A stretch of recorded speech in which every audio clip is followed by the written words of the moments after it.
अस्सलाम वालेकुम। Law tips with रिदा की इस सेकंड क्लास में आप सभी को खुशामदीद। मैं हूं एडवोकेट रिदा जंजुआ और आज हम इस क्लास में लीगल सिस्टम ऑफ पाकिस्तान के इस फुल कॉन्सेप्ट को क्लियर करेंगे और इस पूरे कोर्स कंटेंट को इंशाल्लाह इसी क्लास में कंप्लीट करेंगे। So let's start the lecture.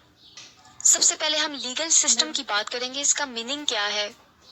Normally legal system का मीनिंग ये है कि ये ऐसा प्रोसीजर है जुडिशरी का जिसमें इंटरप्रेट किया जाता है लॉ को और फिर इन्फोर्स किया जाता है। यानी कि स्टेट का मेन सेकंड पिलर है जुडिशरी। लॉ की उस कानून की तशरीह करेंगे। लीगल सिस्टम हमारा और भी चीजें डिस्क्राइब कर रहा है, जैसे कि राइट्स को डिस्क्राइब कर रहा है और उसी तरह रिस्पॉन्सिबिलिटीज को भी डिस्क्राइब कर रहा है। यानी कि आपको राइट्स दिए जाएंगे और उसके बदले में रिस्पॉन्सिबिलिटीज आपके ऊपर लागू की गई हैं, इम्पोज की गई हैं। दूसरे अल्फाज में कह लीजिए, लीगल सिस्टम लॉ का ऐसा सिस्टम है जिसमें किसी कंट्री के अंदर कौन से लॉज जो हैं वो प्रीवेल कर रहे हैं, वेदर वो कॉमन लॉ है, वेदर वहां पे रिलीजियस लॉ है प्रैक्टिस हो रही है, सिविल लॉ हो रही है, कस्टमरी लॉ हो रही है, और कोर्ट्स इसको किस तरह से इंटरप्रेट करते हैं या कोर्ट्स इसको किस तरह से अडॉप्ट कर रहे हैं और किस तरह से राइट्स को इन्फोर्स कर रहे हैं। अगर लॉ में कोई क्यूरी आ जाती है तो कोर्ट्स का क्या काम है? इंटरप्रेट करना है, तशरीह करना है।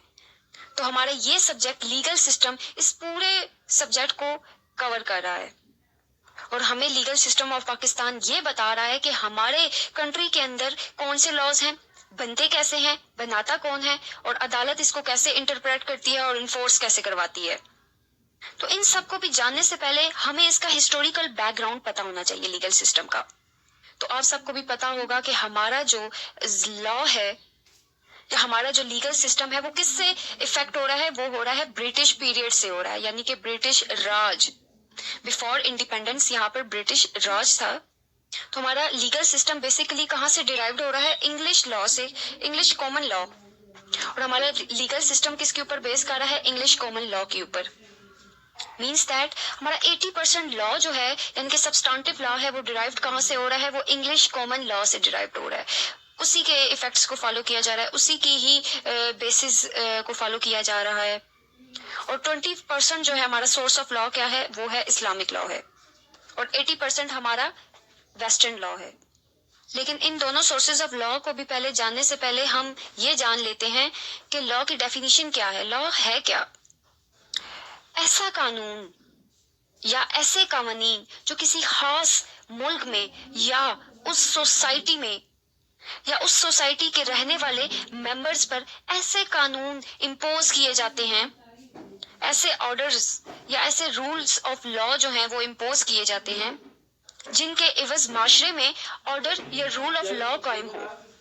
क्योंकि सोसाइटी में अमन कायम करने के लिए और रूल ऑफ लॉ कायम करने के लिए इम्पेरेटिव लॉज जो है वो करना पड़ता है। इम्पेरेटिव लॉ मीन्स लॉ को फोर्सिबली जो है सब पर इम्पोज करना पड़ता है, लाजमी फॉलो करना पड़ता है सब कम्युनिटी को। अब आ जाते हैं सोर्सेज ऑफ लॉ की तरफ। मीन्स दैट ऑर्गन्स, लॉ के ऑर्गन्स क्या हैं जो कि बाइंडिंग है हमारे ह्यूमन कंडक्ट के ऊपर। सो इन पाकिस्तान दो सोर्सेज हैं हमारे फॉलो किए जाते हैं, एक वेस्टर्न सोर्स और एक जो है इस्लामिक सोर्स। इस्लामिक सोर्स जो है वो, अगर हम हिस्ट्री की बात करते हैं तो जनरल मोहम्मद ज़ियाउल हक के जो दौर में कुछ एलिमेंट्स ऑफ शरिया जो है वो इंक्लूड किए गए, जैसे कि पाकिस्तानी लॉ में इंक्लूड किए गए, जैसे कि फेडरल शरीयत कोड का आगाज हुआ, जैसे कि ऑर्डिनेंस है हमारा ज़कात ऑर्डिनेंस हो गया, जैसे हदूद ऑर्डिनेंस 1979। तो ये सब लॉज जो है, कुछ लॉज जो है 20% लॉज हमारे इस्लामिक उससे सोर्स से लिए गए हैं, जैसे, और इस्लामिक सोर्स जो है वो 5 हैं। इसी तरह हमारे वेस्टर्न सोर्स भी जो पाकिस्तान में फॉलो किए जा रहे हैं उनमें से 80% लॉ जो है हमारा किसके ऊपर बेस कर रहा है? वो इंग्लिश कॉमन लॉ के ऊपर बेस कर रहा है। इस्लामिक जो सोर्स हैं वो इस्लामिक कंट्रीज में ही फॉलो किए जाते हैं, जैसे कुरान पाक, सुन्ना, इजमा, इज्तिहाद, कियास। तो ये सब, यानी कि कोई भी सबसे पहले कोई जो लॉ है वो सबसे पहले कुरान पाक से लिया जाएगा। कोई अगर उसमें मौजूद ना हो, कोई मसला हो उसमें मौजूद ना हो, तो सुन्ना में नहीं इज्तिमा किया जाएगा सबको बिठाकर, कोई भी इज्तिहाद कियास किया जाएगा और वो जो रूल है वेस्टर्न सोर्स की तरफ। प्राइमरी सोर्स क्या है हमारे? फर्स्ट है लेजिस्लेशन। आप सबको पता है कि स्टेट के 3 पिलर्स हैं, लेजिस्लेशन, सेकंड है हमारा एग्जेक्टिव एंड थर्ड है हमारा जुडिशरी। और लेजिस्लेचर का क्या पार्ट है, लॉ मेकिंग करना, यानी कि हमारी कंट्री का कानून साज इदारा जो है लेजिस्लेचर, वो लेजिस्लेशन कर रहा है हमारे बेनिफिट के लिए, वो क्या कर रहे हैं, कानून बनाते हैं। तो वो उसके प्रोसेस को हम आगे जाके पढ़ेंगे, उस रोल ऑफ लेजिस्लेचर में पढ़ेंगे। तो ये हमारा फर्स्ट सोर्स ऑफ लॉ है।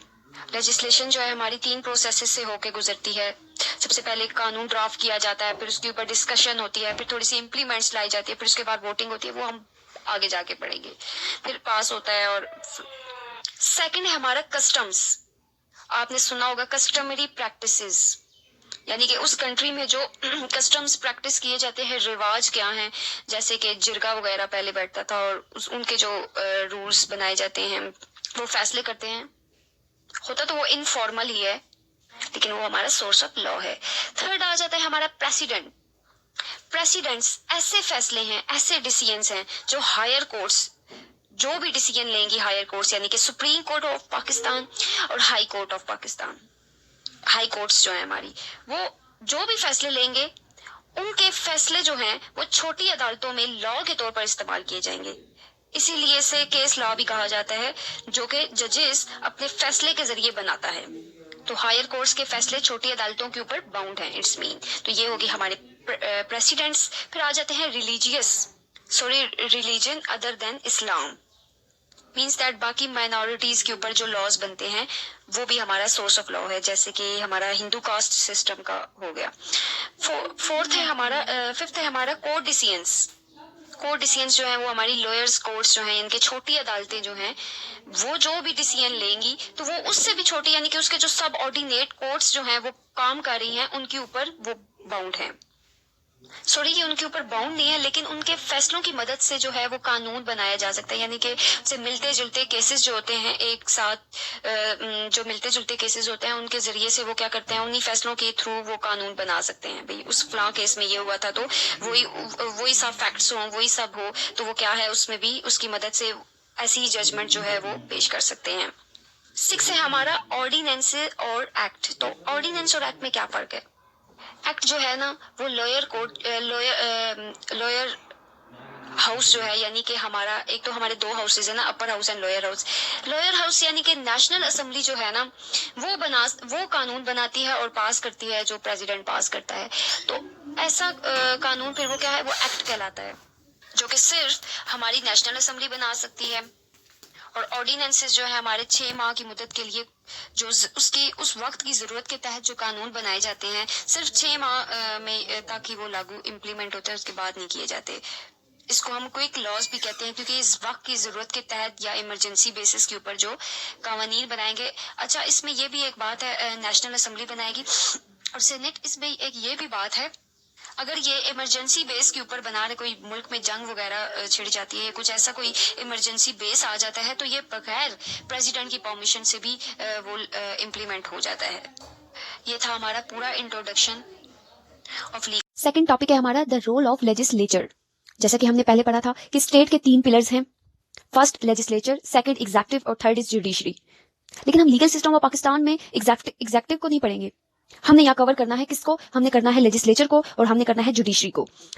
एग्जेक्टिव का क्या काम है, वो लॉ को इंप्लीमेंट करता है। लेजिस्लेचर लॉ को मेक कर रहा है, एग्जेक्टिव इंप्लीमेंट कर रहा है और थर्ड है इंटरप्रेट कर रहा है लॉ को। तो जो इंप्लीमेंट यानी कि इन्फोर्स कर रहा है लॉ को, वो हमने एडमिनिस्ट्रेटिव लॉ में पढ़ना है, उसके लिए एक अलग से सब्जेक्ट है हमारा। हमने इसमें सिर्फ लेजिस्लेचर और जुडिशरी को कवर करना है इस पूरे सब्जेक्ट में, इस पूरे कोर्स में। तो सबसे पहले हम जान लेते हैं कि रोल क्या है लेजिस्लेचर का, काम क्या है, फंक्शन क्या है, किरदार क्या है इसका। तो आप सबको ही पता है कि लेजिस्लेचर क्या कर रहा है, हमारे लिए एक कानून बना रहा है, क्योंकि किसी भी कानून की जो है शुरुआत है वो पब्लिक डिमांड की वजह से होती है या किसी कम्युनिटी वगैरह की डिमांड से होती है। तो वो जो पब्लिक क्योंकि डिमांड कर रही है, वक्त की जरूरत भी है, और हमारे बेनिफिट के लिए जो कानून बना रही है, वो कौन बना रही है, वो लेजिस्लेचर बना रही है। और लेजिस्लेचर में कौन बैठे हुए हैं हमारे, या फिर ये कह लीजिए कि हमारे एक मुल्क में कानून की जंग कौन लड़ रहे हैं या कानून कौन बना रहे हैं। तो सबसे पहले मेंबर ऑफ नेशनल असेंबली और सेकंड है हमारा member of provincial assembly. National assembly में हमारे 2 जो है हाउसेस बैठे हुए हैं, अपर हाउस यानी कि सेनेट और लोअर हाउस, जिसको हम ऐवान ज़ेरीं भी कहते हैं, यानी कि मेंबर जो है हमारे नेशनल असेंबली के, जिनको हम वोट देते हैं और उसके थ्रू वो सिलेक्ट होते हैं, वो नेशनल असेंबली में बैठते हैं और हमारे कानून की जंग लड़ रहे हैं और हमारे कानून बना रहे हैं, लेजिस्लेचर। लेजिस्लेचर्स।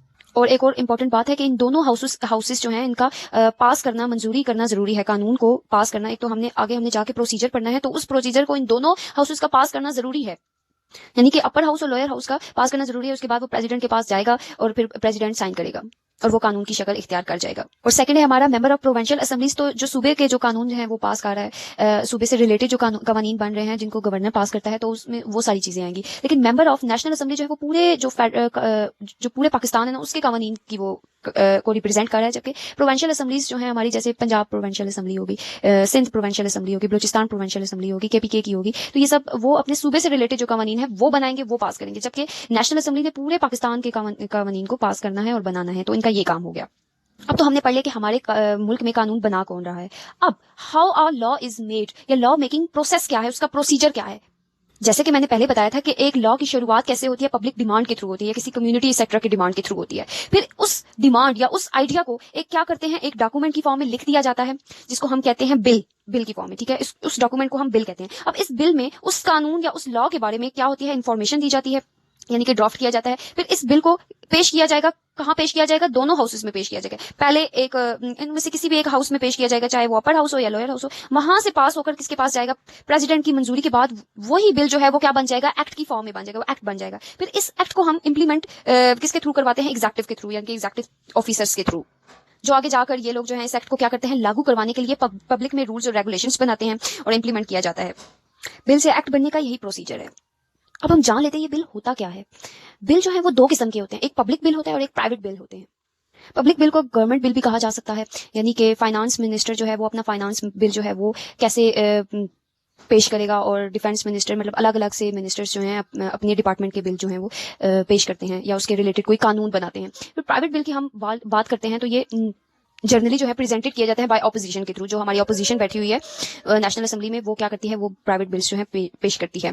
और 4 और किस्म के बिल होते हैं, constitutional amendment bill, money bill, finance bill, ordinary bill. Constitutional amendment bills जो हैं कॉन्स्टिट्यूशन में चेंजेस लाने के लिए बनाए जाते हैं। फिर आ जाता है हमारा मनी बिल और फाइनेंस बिल। मनी बिल जो है वो मनी से रिलेटेड होते हैं ऑफ कोर्स, जैसे कि गवर्नमेंट ने कोई लोन एक्सेट्रा लेना हो, टैक्स रेट बिल एक्सेट्रा। और इसी तरह फाइनेंस बिल जो है ऑफ कोर्स वो होंगे मनी बिल, मनी से रिलेट होंगे और एडिशनल जो होंगे टॉपिक्स। और ऑर्डिनरी बिल्स जो है, जो बाकी रह जाएंगे बिल्स, वो क्या होंगे, वो अदर ऑर्डिनरी बिल्स कहलाएंगे, यानी कि बाकी जो बिल रह गए हैं वो सब के सब ऑर्डिनरी बिल में शामिल हैं। अच्छा, एक बात हमने याद रख लेनी है कि मनी और फाइनेंस बिल जो है ना वो सिर्फ ओनली पार्लियामेंट ही उसको पेश कर सकता है और कोई नहीं, ठीक है, या उसको पार्लियामेंट ही बना सकता है। अच्छा, लॉ या बिल को पास जो है वो उसकी 3 स्टेजेस होती हैं, उसको इम्प्लीमेंट या उसको बनाने की या फिर उसके बाद इम्प्लीमेंट करने की। तो उससे पहले जो है वो 3 स्टेजेस से गुजरेगा। एक तो फर्स्ट होती है इंट्रोडक्शन स्टेज, यानी कि उसमें ड्राफ्ट करेगा बिल जो है हमारी, मैंने आपको जैसे कि पहले भी बताया, कोई भी हाउस जो है वो ड्राफ्ट कर सकता है। तो फिर उसके बाद सेकंड स्टेज है डिस्कशन बिल स्टेज जो है हमारी, उसमें जो है थोड़ी बहुत उसमें चेंजेस लाई जाएंगी, उस ड्राफ्ट बिल में थोड़ी सी चेंजेस ला के फिर वोटिंग स्टेज आ जाएगी कि दोनों जो हाउसेज हैं वो क्या करेंगे, वो वोट करेंगे, या फिर अपर हाउस जो है वो वोट करेगा।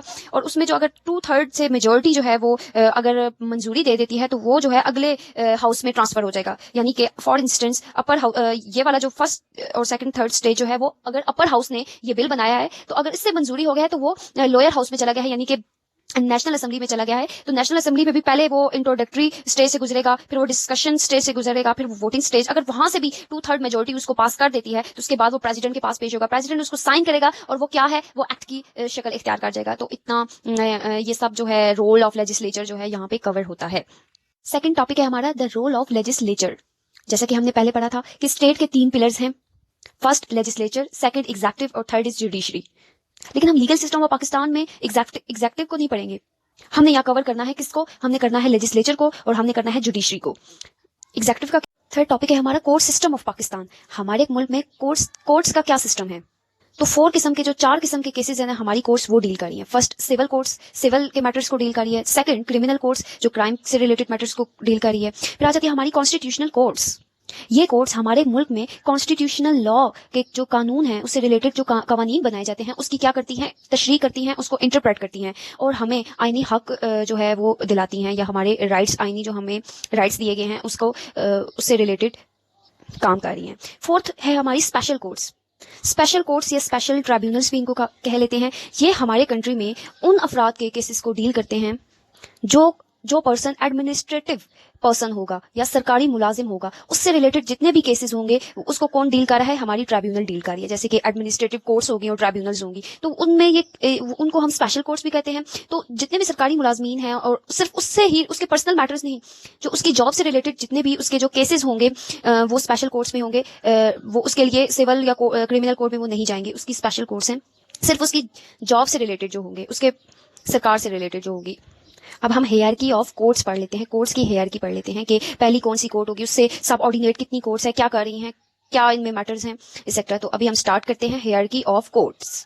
तो उसमें फर्स्ट है हमारी supreme court of Pakistan. Supreme court of Pakistan जो है वो ऐसी कोर्ट है, ऐसी highest judicial court of Pakistan है, जिसके डिसीजंस तमाम उसके जो सब ऑर्डिनेट कोर्ट्स हैं, जैसे हाई कोर्ट हो गया, उससे नीचे जो जितनी भी डिस्ट्रिक्ट कोर्ट, सेशन कोर्ट्स होगी, डिस्ट्रिक्ट कोर्ट्स होगी, और उससे जो नीचे जो जितनी भी कोर्ट्स हैं वो सब जो हैं वो उसके डिसीजन मींस उसका डिसीजन जो है सुप्रीम कोर्ट ऑफ पाकिस्तान उन सब ऑर्डिनेट कोर्ट्स के ऊपर बाइंडिंग है, बाउंड है।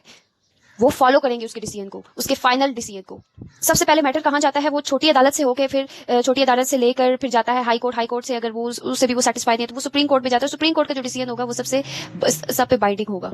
सुप्रीम कोर्ट ऑफ पाकिस्तान में एक चीफ जस्टिस और प्लस 16 जो हैं उसके सीनियर जजेस जो हैं वो काम कर रहे हैं, और उसके सब ऑर्डिनेट जो है एक शरीयत एपेलेट बेंच है ऑफ द सुप्रीम कोर्ट का, उसी के सुप्रीम कोर्ट ऑफ पाकिस्तान के साथ। यानी कि वो किसको डील कर रहा है? वो ऐसे क्रिमिनल केसेस को डील कर रहा है जो अंडर हदूद लॉज में आते हैं। और आप खुद ही देख लें, शरीयत से मुराद कुरान और सुन्ना। और जो एपेलेट बेंच है ना, उसमें 5 जो हैं सीनियर जजेस हैं, 3 जो हैं वो सीनियर जजेस हैं, और 2 जो हैं उसमें शामिल हैं उलमा, एफएससी के उलमा हैं, यानी कि फेडरल शरीयत कोर्ट के। उस एपेलेट बेंच के अंडर जो है एफएससी काम करी, इनके फेडरल शरीयत कोर्ट, और उसमें एक जो है वो चीफ जस्टिस है, और प्लस 7 जो हैं वो उसके जजेस हैं, और 3 जो हैं उसमें भी 3 जो हैं उलमा इंक्लूड हैं। और ये सब जो है फेडरल एपेलेट बेंच किससे रिलेटेड केस डील करता है? वो क्रिमिनल केसेस जो कि आते हैं अंडर हदूद लॉज में, उनको एंटरटेन करेगा ये फोरम। अब हम आ जाते हैं सुप्रीम कोर्ट ऑफ पाकिस्तान के सब ऑर्डिनेट 5 हाई कोर्ट्स जो हैं वो काम कर रही हैं। फर्स्ट जो है हाई कोर्ट लाहौर, जो कि एक चीफ जस्टिस प्लस 49 जजेस पर मुश्तमिल है। सेकंड है हाई कोर्ट सिंध, जो कि एक चीफ जस्टिस और प्लस 27 जजेस के ऊपर मुश्तमिल है। फिर आ जाता है बलूचिस्तान हाई कोर्ट, जो कि एक चीफ जस्टिस प्लस 8 जजेस जो है काम कर रहे हैं। फिर last one is Peshawar high court, जो कि एक चीफ जस्टिस प्लस 15 जजेस के ऊपर मुश्तमिल है। अब इन हाई कोर्ट्स के जो सब ऑर्डिनेट जो हैं, जैसे कि डिस्ट्रिक्ट और सेशन जो हैं कोर्ट्स होगी, उसमें एडिशनल और प्लस सेशन जजेस जो बैठे हैं वो फिर आगे उनके जो नीचे हैं सीनियर सिविल जज हो गया, या फिर जुडिशियल मैजिस्ट्रेट फर्स्ट क्लास हो गया। इसी तरह अगर सिविल केसेस में देखा जाए तो सिविल जज फर्स्ट क्लास हो गया, सिविल जज सेकंड क्लास हो गया, सिविल जज थर्ड क्लास। तो इसी तरह अगर हम क्रिमिनल कोर्ट्स की तरफ अगर हम आते हैं तो मैजिस्ट्रेट फर्स्ट क्लास, फिर जुडिशियल मैजिस्ट्रेट सेकंड क्लास, फिर जुडिशियल मैजिस्ट्रेट थर्ड क्लास, और इसी तरह सारी हाई कोर्ट्स के अपने अपने सब ऑर्डिनेट जो अदालतें काम कर रही हैं उनका भी यही स्ट्रक्चर होगा। और ये सब जो कोर्ट्स हैं वो किसकी? वो सुप्रीम कोर्ट ऑफ पाकिस्तान के सबऑर्डिनेट काम कर रही हैं, और सुप्रीम कोर्ट ऑफ पाकिस्तान के जितने भी डिसीजंस हैं वो इन सब पे बाइंडिंग है। इसी तरह हाई कोर्ट के डिसीजन जो है वो डिस्ट्रिक्ट और सेशन कोर्ट्स और एडिशनल और इन सब के ऊपर क्या है? बाइंड है। ठीक है, और ये हो गया हमारा ये वाला भी टॉपिक कंप्लीट। अब नेक्स्ट वन की तरफ आते हैं हम, जो कि पार्लियामेंट है। थर्ड टॉपिक है हमारा कोर्ट सिस्टम ऑफ पाकिस्तान। हमारे मुल्क में कोर्ट्स का क्या सिस्टम है? तो 4 किस्म के जो 4 किस्म के केसेस हैं ना, हमारी कोर्ट्स वो डील कर रही है। फर्स्ट सिविल कोर्ट्स, सिविल के मैटर्स को डील कर रही है। सेकंड क्रिमिनल कोर्ट्स, जो क्राइम से रिलेटेड मैटर्स को डील कर रही है। फोर्थ हमारा टॉपिक है पार्लियामेंट और इसकी कंपोजिशन और फंक्शंस, जिसको हम मजलिस शुरा भी कहते हैं। सुना होगा हम सबने। तो ये बनती कैसे है? ये अपर हाउस और लोअर हाउस, ये दोनों को मिलाकर क्या बन जाती है? हमारी पार्लियामेंट बन जाती है, यानी मजलिस शुरा बन जाती है। अगर हम देखें the constitution of the Islamic republic of Pakistan 1973, तो उसमें जो चैप्टर 2 है हमारा द मजलिस शुरा द पार्लियामेंट, उसमें इसकी कंपोजिशन, ड्यूरेशन और मीटिंग जो है मीटिंग्स और उसकी जो फंक्शंस हैं, ये सब किस में आ रहा है? ये उस चैप्टर में आ रहा है, जो कि आर्टिकल 50, 51, 52, 53, 54, 55, 56, 57, 58, 59, 52, 59 तक ये तमाम किस में आ रहे हैं? इसके फंक्शंस को डील कर रहे हैं, इसकी कंपोजिशन को डील कर रहे हैं, पार्लियामेंट की मजलिस शुरा की। जैसे कि आर्टिकल 50 ये कह रहा है कि जो मजलिस शुरा है वो किस पर मुश्तमिल हो गई? 2 हाउसेस के ऊपर मुश्तमिल होगी। एक तो है अपर हाउस और एक है लोअर हाउस, यानी कि नेशनल असेंबली और सेनेट के ऊपर होगी, और कंसिस्ट करेगी एक प्रेसिडेंट के ऊपर। ठीक है, और इसी तरह 51 में नेशनल असेंबली जो है, यानी कि आर्टिकल 51 ये बहुत ज्यादा इंपॉर्टेंट है। मेंबर ऑफ नेशनल असेंबली की जो टोटल सीट्स हैं 342 हैं। ठीक है, और प्लस बीच में रिजर्व सीट्स फॉर वुमेन भी हैं और प्लस नॉन मुस्लिम की भी हैं। ये पहला जो इसका क्लॉज है वो ये डिफाइन कर रहा है। सेकंड क्लास ये डिफाइन कर रहा है कि कौन सा पर्सन जो है वो इंटाइटल्ड है या हकदार है वोट करने का। अगर वो पाकिस्तान का शहरी हो, वो 18 ईयर से लेस ना हो, उसका नेम जो है वो किस में आए? वोटिंग लिस्ट में आए और वो अनसाउंड माइंड जो है डिक्लेयर नहीं हो, मींस दैट वो कॉम्पिटेंट पर्सन हो, एक समझदार पर्सन हो। फिर थर्ड क्लास जो है वो उसकी जनरल सीट्स और वुमेन की और टोटल सीट्स की उसको काउंट कर रहा है कि बलूचिस्तान में इतनी होंगी, खैबर पख्तूनख्वा में, पंजाब में कितनी है कि 141 है, सिंध में कितनी है 61 है, फेडरल कैपिटल में 3 सीट्स हैं और बलूचिस्तान में 16 है, खैबर पख्तूनख्वा में 45 है और फिर टोटल सीट्स जो है बलूचिस्तान में 20 है, खैबर पख्तूनख्वा में 55 है, पंजाब में 173 है, सिंध में 75 है, फेडरल कैपिटल में 3 है, तो टोटल मिलाकर कितनी हुई 342। फोर्थ क्लास जो है हमारा वो कह रहा है कि 10 सीट्स जो है वो नॉन मुस्लिम्स के लिए रिजर्व हैं। इसी तरह क्लास इसमें उसके पर्पसेस बताए गए हैं election of the national assembly के, जिसमें ये पर्पस बताया है कि कोई भी पर्सन जो है वो इलेक्ट होगा बाय डायरेक्ट होगा, free vote in accordance with law के। इस तरह सेकंड में बी पार्ट में ये बताया है कि वुमेन की जो है सीट्स हैं वो रिजर्व हैं हर प्रोविंस में। इसी तरह थर्ड में ये बताया हुआ है कि नॉन मुस्लिम की भी रिजर्व है ऑल कंट्री में, टू होल कंट्री में। आर्टिकल 52 में ड्यूरेशन ऑफ नेशनल असेंबली बताया गया कि वो कितनी उसकी ड्यूरेशन होगी, तो वो 5 साल तक इलेक्ट होगा। आर्टिकल 53 में speaker and deputy speaker of national assembly के रिलेटेड बताया गया है। 54 जो है हमारा समनिंग एंड प्रोलोगेशन ऑफ मजलिस शुरा यानी कि पार्लियामेंट। इसमें यह है कि प्रेसिडेंट किसी भी वक्त जो है वो किसी भी आइदर वो हाउस अपर हाउस या लोअर हाउस में से किसी को भी कह सकता है कि जॉइंट मीटिंग जो है अरेंज करवाए एज ही थिंक्स फिट, उसकी मर्जी। 55 में voting in assembly and quorum, इसमें जितने भी डिसीजन लिए जाएंगे नेशनल असेंबली में उसकी जो मेजोरिटी है वही उसको ही प्रिवेल किया जाएगा। 56 है एड्रेस बाय प्रेसिडेंट, जिनके बाद ये लास्ट वाला बहुत इंपॉर्टेंट है 59 the senate means that upper house जो कि कंसिस्ट है 104 मेंबर्स के ऊपर, जिसमें से 14 जो है वो प्रोविंशियल असेंबली से इलेक्ट होते हैं। फिर सेनेट में इनके सारे फंक्शंस लिखे हैं, वो उसमें इतना डीपली नहीं जाते। आगे प्रोविजंस आ रही हैं कि provision as to members of Majlis Shura parliament, उसमें जो आर्टिकल 62 है qualifications for membership of Majlis Shura parliament, उनकी क्वालिफिकेशन के वो क्या होना चाहिए कि उसमें कौन सी कैरेक्टरिस्टिक्स होनी चाहिए, यानी कि एक तो वो है सिटीजन ऑफ पाकिस्तान होना चाहिए, उसकी एज जो है 25 से लेस ना हो। अगर इन केस ऑफ सेनेट अगर वो सेनेट का है तो उसकी एज जो है वो लेस देन 30 ईयर्स यानी कि उससे कम नहीं होनी चाहिए। फिर आ जाता है गुड कैरेक्टर का होना चाहिए और वो उसने वायलेट ना की हो इस्लामिक इंजंक्शंस को, यानी उसके मुनाफी कोई काम ना किया हो। फिर उसको एडिक्वेट नॉलेज हो ऑफ इस्लामिक टीचिंग्स का प्रैक्टिसिंग, उसको इस्लाम के बारे में पता हो, यानी कि दूसरे शब्दों में ये कहा जा रहा है कि वो मुसलमान भी हो, रिलीजियस हो, राइचियस हो, ऑनेस्ट हो, अमीन हो, यानी कि सादिक और अमीन भी हो। फिर ये सारी उसकी क्वालिफिकेशन ये हैं। फिर अब हम आ जाते हैं disqualification for membership of Majlis शुरा, यानी कि आर्टिकल 63 में उसकी बात कर रहे हैं कि वो अनसाउंड पर्सन ना हो और उसको किसी कॉम्पिटेंट कोर्ट ने अनसाउंड डिक्लेयर ना किया हो, यानी कि कोर्ट ने उसको ये ना कहा हो कि तुम एक अनसाउंड मतलब कि तुम नासमझ इंसान हो, बेवकूफ नहीं हो। He is an undischarged insolvent, यानी कि इसने अपनी लाइबिलिटीज जो इसके ऊपर थी उसने उसको पूरा नहीं किया, तो इसी वजह से वो क्या हो गया, डिस्क्वालीफाई हो गया। आर्टिकल 63 का सी जो है क्लॉज सी वो क्या कह रहा है, वो कह रहा है डबल नेशनलिटी जो है उसकी वजह से वो क्या हो जाता है, डिस्क्वालीफाई भी कर दिया जाता है नेशनलिटी, क्योंकि वो क्या कह रहा है पाकिस्तानी होना चाहिए, he must be Pakistani.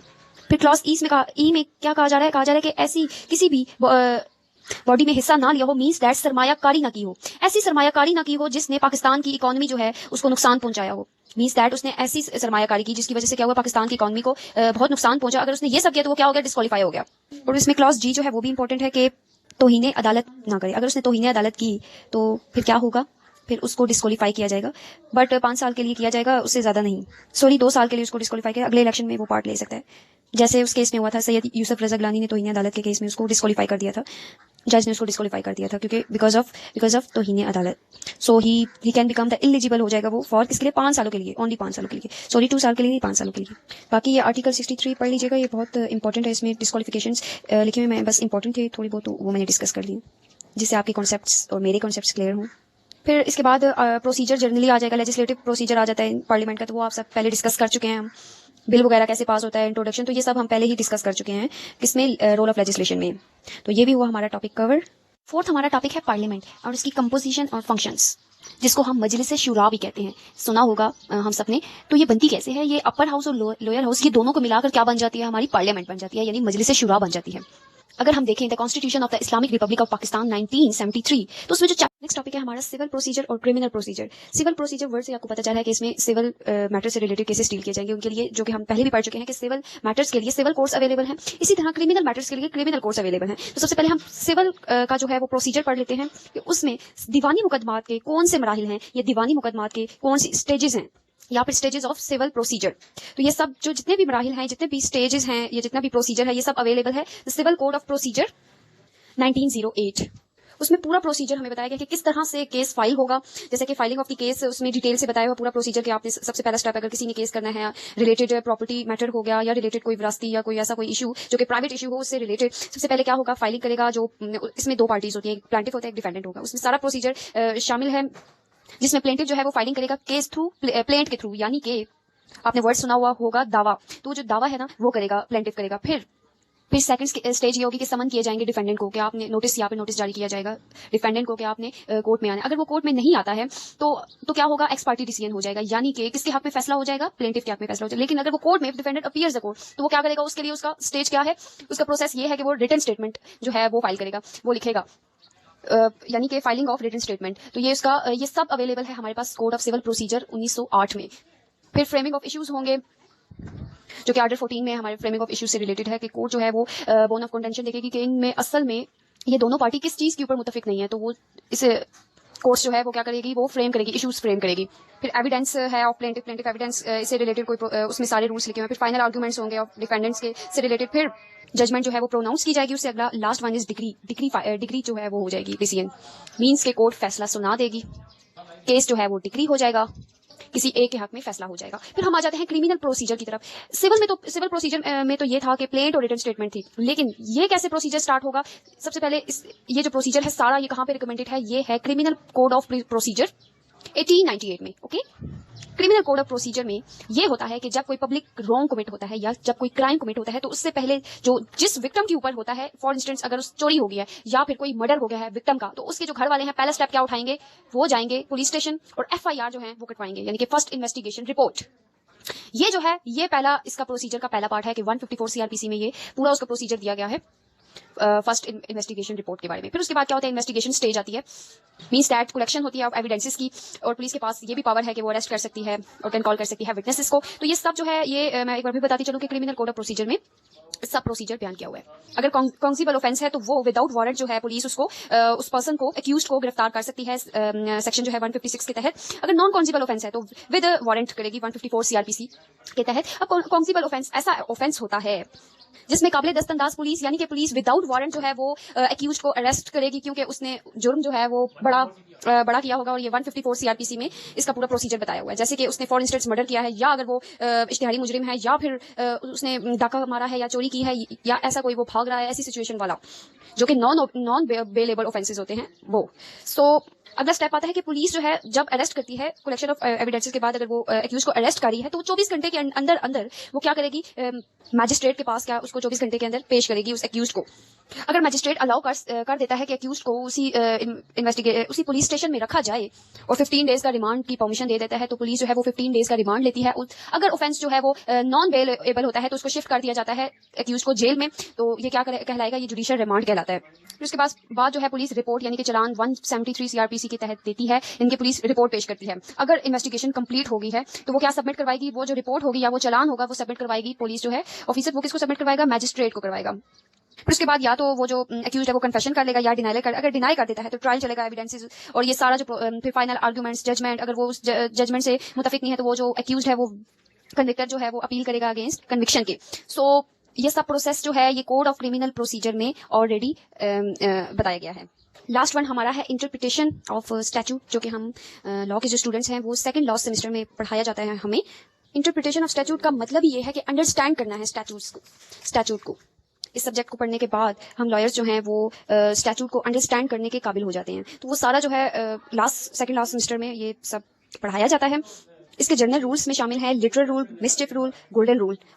Literal rule में ये बताया गया है कि जो कॉन्स्टिट्यूशन है या फिर स्टैट्यूट्स हैं, हमारा कॉन्स्टिट्यूशन क्या है, इस्लामिक रिपब्लिक ऑफ पाकिस्तान 1973 हमारा कॉन्स्टिट्यूशन है, और जो जितने भी स्टैट्यूट्स हैं हमारे जो जितने भी सबस्टांटिव लॉज हैं उसमें जितने भी वर्ड्स हैं या जो फ्रेजेस हैं जो कि यूज हुए हैं उसमें उस बनाने वाले उस कानून को लॉ मेकर्स जो है उसकी इंटेंशन को अंडरस्टैंड करना है कि उस बनाने वाले यानी लेजिस्लेचर की नीयत क्या थी, इंटेंशन। लास्ट टॉपिक है हमारा इंटरप्रिटेशन ऑफ स्टैट्यूट्स। हमारा स्टैट्यूट कौन सा है? हमारा स्टैट्यूट है कॉन्स्टिट्यूशन ऑफ पाकिस्तान 1973, और हमारे जितने भी सबस्टांटिव लॉज हैं वो उन सब लॉज को अंडरस्टैंड करना और उसकी फिर तशरीह करना, तो उसको हम क्या कहते हैं, इंटरप्रिटेशन ऑफ स्टैट्यूट्स। आप सबने doctrine of separation of powers तो पढ़ा ही होगा। तो इसमें कोर्ट्स जो हैं वो बगैर किसी और डिपार्टमेंट के कामों में मुदाखलत किए बगैर अपना इंटरप्रेट करेंगी, लॉज को इंटरप्रेट करेंगी बगैर लेजिस्लेटर और एग्जेक्टिव के कामों में मुदाखलत किए बगैर, क्योंकि सबकी क्या है, सेपरेशन ऑफ पावर्स हैं, वो अपने कामों के खुद मजाज हैं, आप अपने कामों के खुद मजाज हैं। लेकिन उन रूल्स को, उन लॉ जितने भी हमारे लिए बनाए जाते हैं, उन सबको इंटरप्रेट करने के लिए, उन सबको अंडरस्टैंड करने के लिए जो हमारे जजेस और हमारी जो काउंसिल है, ऑफिसर्स ऑफ कोर्ट्स यानी कि हम लॉयर्स जो हैं, वो क्या करेंगे, इंटरप्रेट करेंगे लॉ को। और हाँ, एक और बात, जो लिख दिया गया है ना, वही कानून होगा, इसके अलावा एडिशनल नहीं होगा। ये चीज़ भी इम्पोर्टेंट है इंटरप्रिटेशन में, यानी कि जो जजेस हैं वो अपने से एडिशनली उसमें नहीं, हाँ, उस लॉ को, उस प्रोविजन को, उस कॉन्स्टिट्यूशन को अंडरस्टैंड करके वो उसमें से उसकी तशरीह करेंगे, अपने से एडिशन नहीं होगा। अब लॉ को इंटरप्रेट करने वाले कौन होते हैं? जुडिशरी जो है वो ही इंटरप्रेट करेगी, और एडवाइस फ्रॉम द पार्लियामेंट से, और अंडरस्टैंड। अब जुडिशरी में दो चीजें आ जाती हैं, एक तो हमारे जजेस हैं, और सेकंड हम लॉयर्स यानी के ऑफिसर्स ऑफ द कोर्ट्स। सिर्फ वही दो इंटरप्रेटर हैं, वो भी किसकी एडवाइस से? एडवाइस ऑफ द पार्लियामेंट, जिसने कानून बनाया है। और जो जुडिशरी है has to explain the intention of the legislation of the purpose, means that कि हमारी जुडिशरी उस लेजिस्लेशन या उस लेजिस्लेचर जिसने हमारे लिए लॉ मेक किया है, कानून बनाया है, उसकी इंटेंशन या उसका ऑब्जेक्ट या उसका पर्पस को क्या करेगी?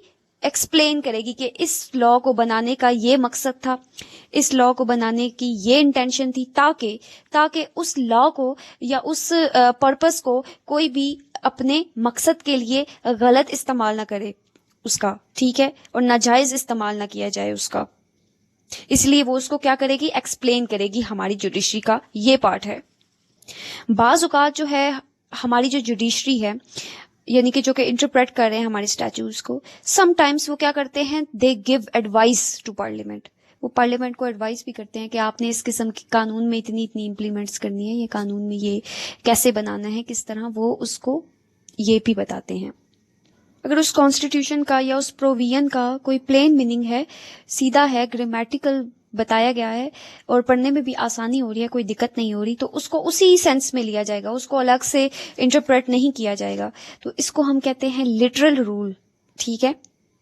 और उसमें क्या है, वर्ड्स जो होंगे वो एज इट इज ही लिए जाएंगे, should be taken as it is, जो कि दे आर, ठीक है, उसी तरह ही किए गए। कोई अवॉइड की जाएगी एडिशन को, किसी भी किस्म की एडिशनल उसमें कुछ नहीं इंक्लूड किया जाएगा, उसी तरह ही वर्ड्स को लिया जाएगा जिस तरह थे, क्योंकि वो सीधे साधे वर्ड्स हैं। तो इसको हम लिटरल मीनिंग भी कहते हैं, इसका लिटरल रूल भी कहते हैं इंटरप्रिटेशन का। फिर इसका सेकंड रूल है गोल्डन रूल। पहले रूल में तो सीधा सादा वही जो था उसी को ही समझा गया, उसी को इंटरप्रेट किया गया, एज टेकन वही लिया गया जो था। लेकिन इस रूल में उसी जो लिटरल रूल है उसको मॉडिफाई किया गया है, यानी कि उसको एलोब्रेट किया गया है, ठीक है, उसको बढ़ाया गया है, ब्रॉड किया गया है, या उसको इनहैंस किया गया है। यानी कि उस लॉ, उस प्रोविजन के मीनिंग और भी लिए जा सकते हैं, उसको डीपली जो है रीड आउट किया गया है, या उसका डीपली मीनिंग जो है उठाया गया है, उसके डबल मीनिंग उठाया गया है। थर्ड जो है उसका रूल है मिसचिफ रूल, जो कि हाइडन केस से रिलेटेड है। यानी कि कोर्ट जो है वो 4 बातों का है आंसर देगी हमें, means that court have to answer all these question. अब ये 4 सवाल है उसका जो जवाब देगी। एक तो है what was the common law before the making of the act, means that उस एक्ट को बनाने से पहले, जो लेजिस्लेचर ने एक्ट बनाया, उस एक्ट को बनाने से पहले कौन सा लॉ जो है, कौन सा लॉ, कॉमन लॉ जो है वो फॉलो किया जाता था, हिस्ट्री देखी जाएगी, मीन्स दैट। अच्छा, सेकंड है what was the mischief of defect for which the common law did not provide. ऐसा कौन सा डिफेक्ट था उसमें कि उसके एवज जो है हमें उस कॉमन लॉ के एवज ये लिया गया, ठीक है। इनके उस कॉमन लॉ में ऐसी कौन सा डिफेक्ट था, ऐसी कौन सी कमी थी, या फिर कौन सा मिसचीफ था जिसकी वजह से हमें ये एक्ट बनाने की जरूरत पड़ी। फिर है what was the remedy. Third question है what was the remedy provided by the parliament to cure the mischief. और उस कौन सी रेमेडी जो है हमारी पार्लियामेंट ने प्रोवाइड किया, कौन सा ऐसा लॉ बनाया हमारे पार्लियामेंट के उस डिफेक्ट को, वो जो सेकंड क्वेश्चन है, उस डिफेक्ट को खत्म करने के लिए या उस डिफेक्ट का इलाज करने के लिए, क्योर करने के लिए उस मिसचिफ का कौन सी रेमेडी प्रोवाइड की हमारे पार्लियामेंट ने, ठीक है। फिर लास्ट है what was the purpose of the remedy, और इस रेमेडी का पर्पस क्या था, इस रेमेडी की इंटेंशन क्या थी, ये सब जो है इन 4 क्वेश्चंस के आंसर्स कौन देगी, हमारी जुडिशरी देगी, हमारी कोर्ट्स देगी, राइट। तो ये था हमारा टॉपिक, और ये पूरा हमारा इसका कोर्स के छोटे छोटे कॉन्सेप्ट जो है हमने क्लियर कर लिए। अब हमें इतना ज़्यादा सोचने की ज़रूरत नहीं पड़ेगी इंशाल्लाह। हमें लीगल सिस्टम पूरा पाकिस्तान का थोड़ा बहुत मुझे भी पता चल गया, आपको भी पता चल गया होगा। दुआओं में याद रखिएगा, और इल्म बढ़ाने से इल्म बढ़ता है, इल्म घटता नहीं है। और अगर मुझसे कुछ मिस्टेक हो गई हो तो मेरी भी मिस्टेक को आप सब लोग मुझे ज़रूर बताएं, और मुझे इस बात की खुशी होगी, क्योंकि मैं भी एक स्टूडेंट हूँ, मैं भी सीखना चाहती हूँ। अगर मुझसे कोई इसमें गलती हो गई है तो मैं उस मिस्टेक की इस्लाह करना चाहती हूँ, इस्लाह करूँगी, और मुझे बहुत खुशी होगी। और आप सब अपना ख्याल रखें। रिदा एडवोकेट को दे इजाज़त। अल्लाह हाफिज़, दुआओं में याद रखेगा। जज़ाकल्लाह। लास्ट टॉपिक है हमारा इंटरप्रिटेशन ऑफ स्टैट्यूट्स। हमारा स्टैट्यूट कौन सा है? हमारा स्टैट्यूट है कॉन्स्टिट्यूशन ऑफ पाकिस्तान 1973, और हमारे जितने भी सब्सटेंटिव लॉज हैं